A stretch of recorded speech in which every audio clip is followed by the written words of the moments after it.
L'Unione Europea ha lanciato il primo grande piano di lotta al cancro, con fondi dedicati e un impegno regolatorio e legislativo di portata storica.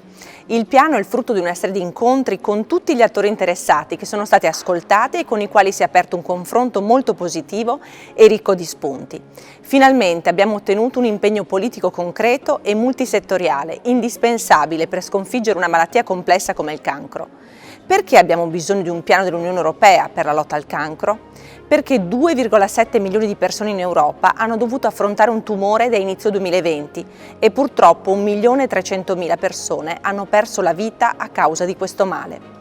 Sappiamo che se non saremo in grado di agire con efficacia in tempi rapidi, i casi di tumore raddoppieranno da qui al 2035, rischiando di diventare la prima causa di morte in Europa. Fortunatamente non ci sono solo notizie negative, ma ci sono anche tante storie di chi il cancro lo ha sconfitto. Oggi il cancro può essere curato. Grazie alla scienza e alla ricerca, già oggi molti tumori possono essere sconfitti, in particolare con una diagnosi precoce e con terapie innovative. Ma abbiamo bisogno di fare molto di più. Con i 4 miliardi che l'Europa investe nel Cancer Plan, potremo ulteriormente sviluppare le nostre competenze e infrastrutture e ci aspettiamo molto anche delle nuove normative e iniziative che saranno messe in piedi per raggiungere gli obiettivi chiari e precisi contenuti nel piano. Alcuni esempi.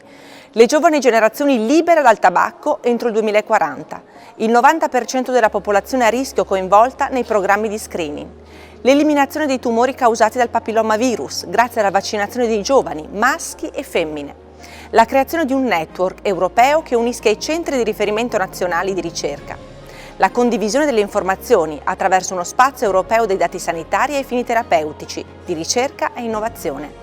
E abbiamo deciso di istituire anche una commissione speciale, la Beating Cancer, per continuare a migliorare la nostra azione e monitorare gli sviluppi normativi.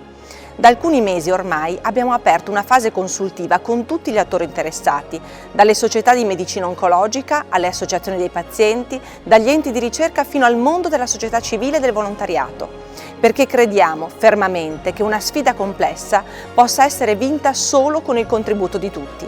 E ciascuno di noi può e deve fare la propria parte.